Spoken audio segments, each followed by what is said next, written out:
What's going on, guys? This is Matt Horner from Sports Mockery, bringing you more sports entertainment.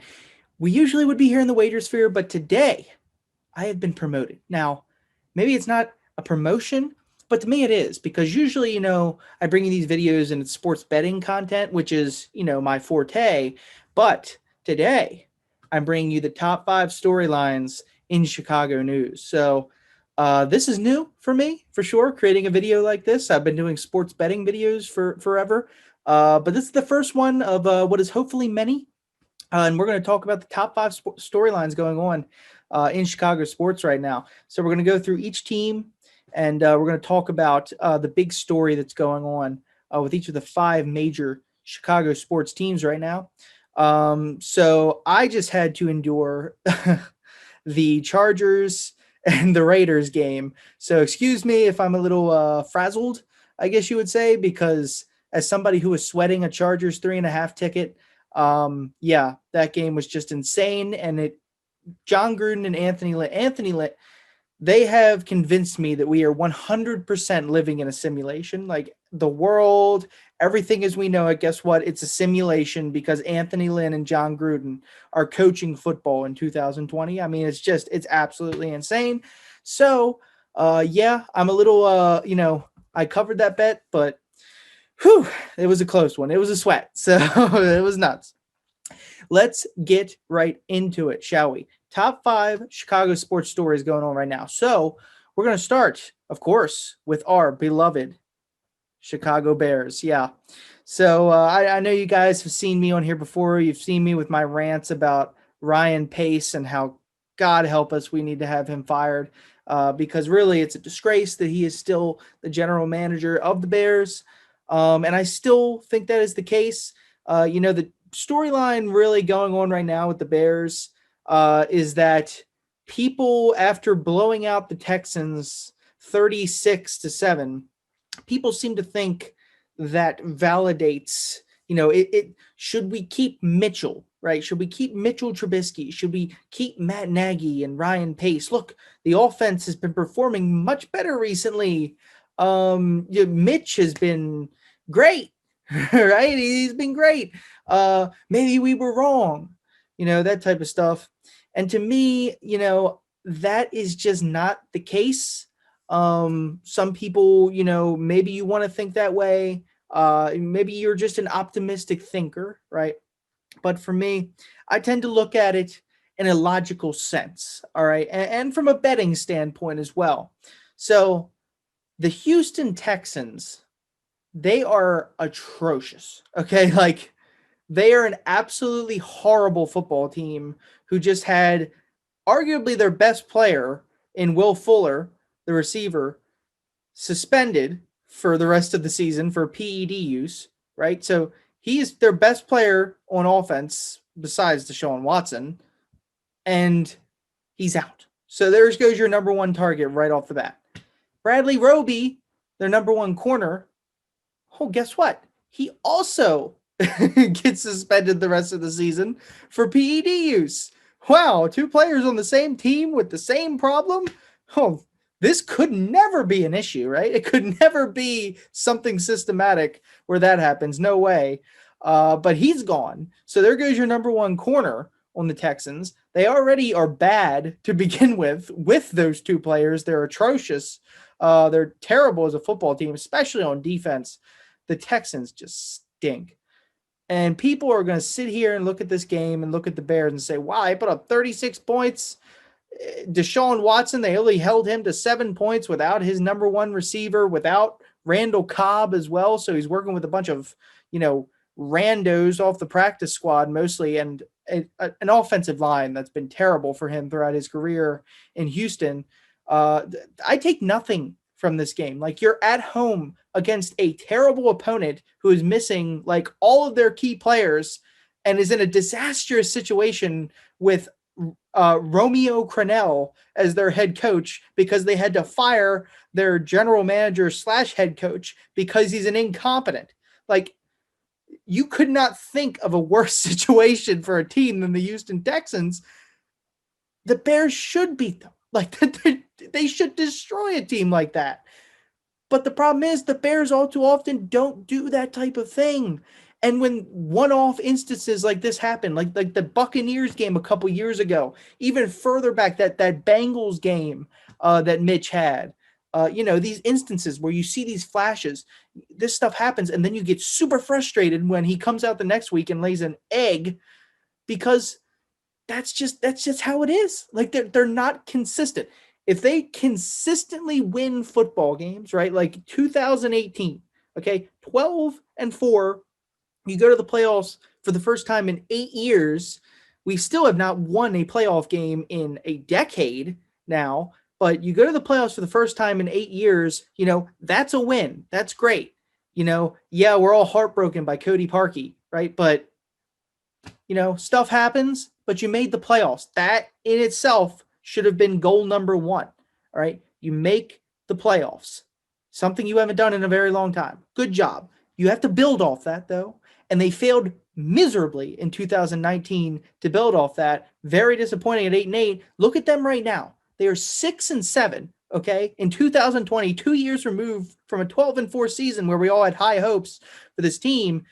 And let's take a look at their remaining schedule. They've got the Minnesota Vikings this week in Minnesota. The Vikings are also not a very good football team. Their defense also, just like the Texans, atrocious. And with the way the Bears offense has been playing recently, yeah, I'll give them some credit. They can score some points on Minnesota's defense. It wouldn't shock me to see them beat the Vikings this weekend. It would not shock me at all. So let's just chalk that one up as a win, right? You get back to 7-7. Okay. Then you play the Jaguars.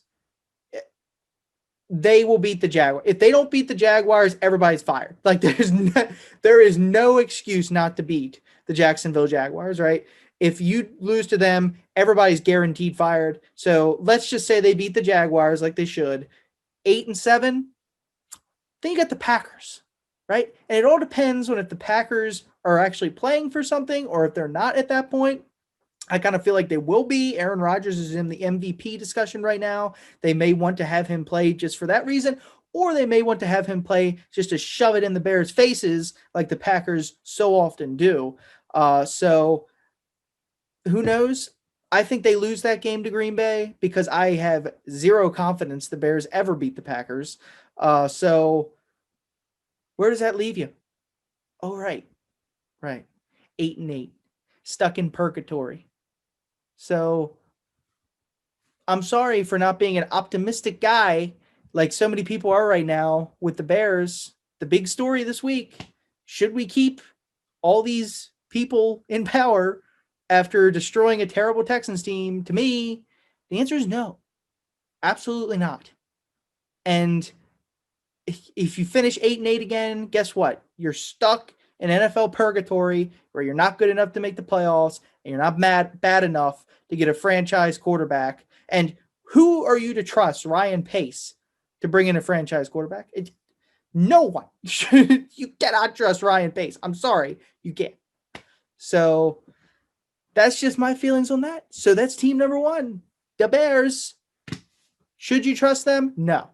I'm sorry. Win consistently. I'll trust you. Having a one-off year in 2018? No, I don't trust you. Sorry. I don't care if you beat the Texans 50-7. I don't care. Just, it's one game. So, moving on. Let us move past the distaste I have for the Bears' current organization to the Chicago Bulls, which is a much more, they finally realized that they had been failing, awfully for years, right? Like it was not working with Garpax. It's awful. Okay. It was not working with them. Their plan to rebuild this team was another disaster. So finally we have rid ourselves of Garpax. They are gone.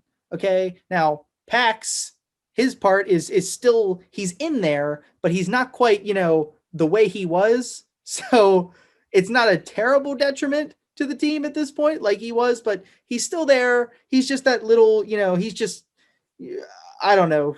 He's over there. Just push him out of the picture. We don't want to talk about him anyway. We're here to talk about the Optimism, right?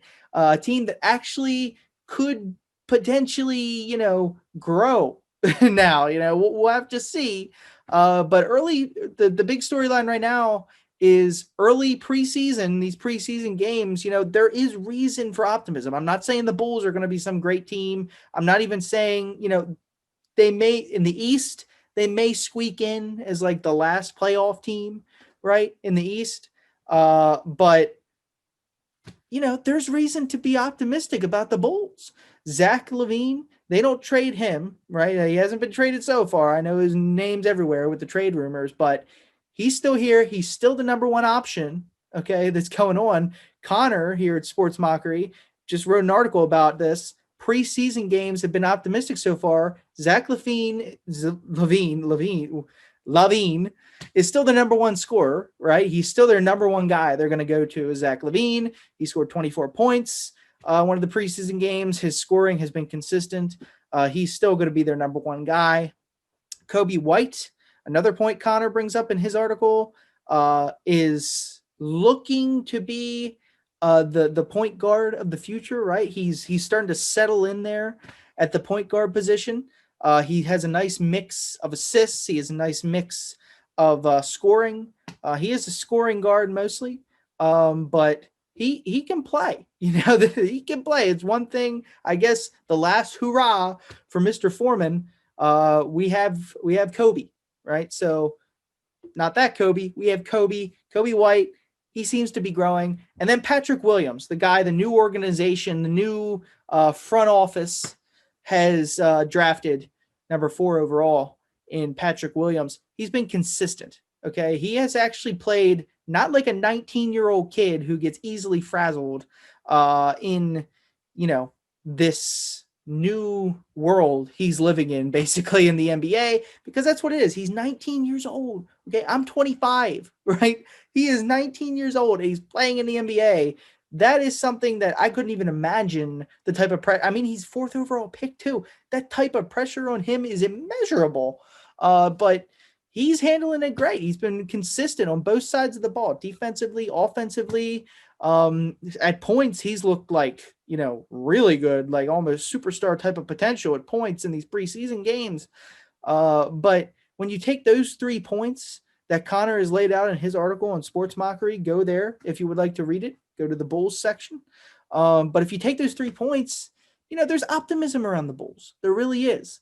And the way they've been playing in preseason right now, there's reason to be optimistic for the future of the team. I'm not saying this year, probably not this year, but in the next, 2 or 3 years, there's reason to believe this team can get some good players. With Billy Donovan in here, you don't have that oaf in Jim Boylan, that absolutely atrocious guy, that ogre that's just walking down the sideline. Now, you don't have him. Now you have Billy Donovan, who's actually respected in the league. And you have Karnasovas running the show, who's also respected in the league. So you've gone from a team that is not respected at all, nobody wants to come here, it's a joke of a franchise, to now you actually have brought in some respected people to where other players may want to sign with you. So that is what's going on with the Chicago Bulls. Reason to have some optimism there. Let us move on to hockey. Yeah, that's right. Hockey. We still love hockey. Everybody loves hockey, right? The Blackhawks, the one team in this city that has actually gave us, seriously, if it wasn't for the Blackhawks, where would we be as a city? Just take out those 3 championships in 2010, 2013, 2015. You have the Cubs World Series in 2016, and it is, it is terrible for this city.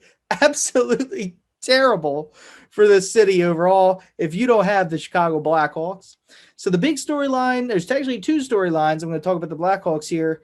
So the first one is that they decided to keep Stan Bowman. All right. So Stan Bowman, who, Blackhawks fans have been, crying to have fired. I mean, just, ripping at the Blackhawks. They have you go on social media and the Blackhawks posts, and you just go down the comments, and there's just pictures of Stan Bowman, the big red nose and a good old clown wig going on. Fire Stan, hashtag Fire Stan. Blackhawks fans don't like this guy, but the Blackhawks do, that's for sure, because their organization promoted him to president of hockey operations. This guy is literally now the most powerful man on the team when it comes to making hockey decisions. So clearly, they don't care what the fans have to say. You could post memes with Stan Bowman in a clown outfit all day. The Blackhawks are going to do what the Blackhawks are going to do, and that is promote him to the number one guy for hockey in the organization. So there's that, which is pretty stunning, actually. I did not think, I thought he was going to get fired like the rest of us, but he's the president of hockey ops. A complete 180. It's amazing how the world works, isn't it? And then the other storyline that's going on. So the Cleveland Indians decided to change their name in baseball, right? So they're not going to be the Cleveland Indians anymore after like a billion years being the Cleveland Indians. They're going to be named, who knows, the Cleveland baseball team. Yeah, take that from the WFT over there in the NFL. No, they're not going to be called that. I don't know what they're going to be called, but they're not going to be called the Indians anymore. That's the point, right? So the backlash, across the nation is, the Washington Redskins. We can't be named that. That's bad. We're going to rename ourselves. Of course, they had zero plan. Okay, the Washington organization, zero plan to change their names, and then it was pressurized on them. And then they're just like, okay, we don't have any plan to do this. Let's just, the football team. That's what we are. We're the football team. So that was Washington's plan. Cleveland, I don't know what they're going to do. I hope they have a plan, unlike Washington in the NFL did. I hope Cleveland has some sort of plan they're going to lay out with this, so it's not just, some idiotic, scrape the barrel for some sort of answer at the last possible second. But they're doing that. And there's been backlash for all of these teams to change if they're named after, an Indian, right? Or some sort of Native American. And of course, that leads us to the Blackhawks, the Chicago Blackhawks, who have been the Blackhawks for, their entire history, which is extremely long. And they've been the Blackhawks forever. And until recently, nobody has had a problem with them being called the Chicago Blackhawks. In fact, the Blackhawks are just to honor those Native Americans. That there is no, I firmly believe that the Chicago Blackhawks, as an organization, and whoever came up with their name, I firmly believe that they had no racist or bad ill will intentions calling their team the Blackhawks. In fact, I firmly believe that they're honest. They're giving the Blackhawks a for lack of a better word, just a name, right? Like they're promoting them and, honoring them. But who knows? The Blackhawks themselves, the organization, says they're not going to change their name. They're not going to change anything about themselves. They're committed to being the Blackhawks and honoring the legacy of those Native Americans. So that's the other storyline that's going on. Again, that's just my opinion. You could believe differently, and that's perfectly fine. I'm just here to give you the information. I'm here to give you my opinion on the information, everything that's going on right now. So that is one thing that is happening. So there's the two storylines with the Hawks. Again, thank you, Blackhawks, for giving us 2010, 2013, 2015, because without you, this city would be an absolute dumpster fire, which moves us on to the team that also won a title in the last decade, the Chicago Cubs. Cubs won the title in 2016. Again, without them winning that title, we would still be in just the worst shape. Like the Cubs would have gone a billion years now without winning a title. Thank God for 2016, right? But the big storyline right now is one of the key contributors of 2016. He could be on his way out. Kris Bryant, former NL MVP, could be on his way out. There's trade speculation, trade rumors going on everywhere right now with the Cubs. Who's going to be in, who's going to be out? We don't know because they performed so underwhelmingly pretty much since they won that World Series. Their offense has been, pretty Bears-esque, like Matt Nagy was coaching the Cubs, if he was their manager or something like that. Their offense has been really stinky. So Kris Bryant maybe on his way out of here, but what the big storyline is, the Nationals. So Dave Martinez used to be on the Cubs, right? He's their manager. And he says that the Nationals were, there was some discussions going on with Kris Bryant. Oh, we've had some discussions, right? We could, acquire Kris. Well, then his general manager comes out, right? And funny enough, his name is Rizzo. Funny enough, the general manager of the Nationals. And he says that we've had no discussions for Kris Bryant. So the general manager says there's no discussions, right? And the manager of the team, he says they've had discussions. So where are we at? we don't know what is going on there. I'm more, I guess, inclined to believe the general manager, since he's probably the one making those types of decisions, that they haven't had discussions for Kris Bryant. But you never know. You really never know what's going on. So it's going to be a whole smoke screen. We don't know with free agency what's going on, but that is a big storyline going on with the Cubs. Kris Bryant being traded, the Nationals, do they want him? Do they not want him? The manager and the GM don't seem to be on the same page in Washington. So lots of misinformation going on in Washington, right? So we don't know what's going on with that. There's your Cubs news.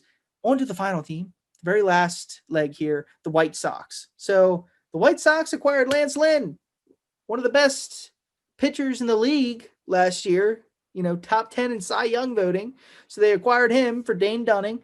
They got rid of Dunning after he done screwed up when he came in that Oakland game, and he didn't last very long for them. So they got rid of him.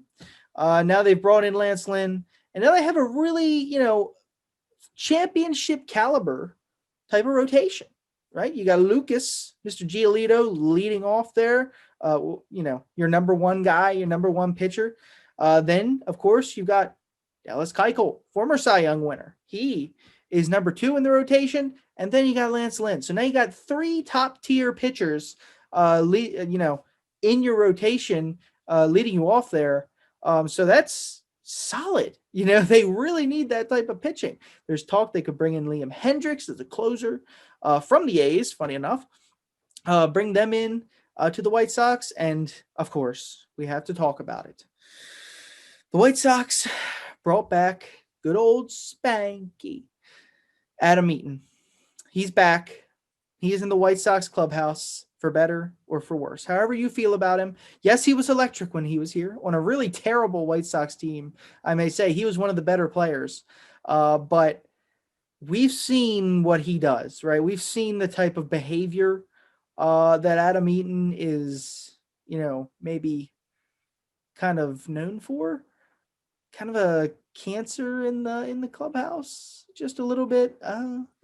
Maybe he's changed his ways. Who knows? The whole fiasco with just that disaster, just absolute disaster with LaRoche.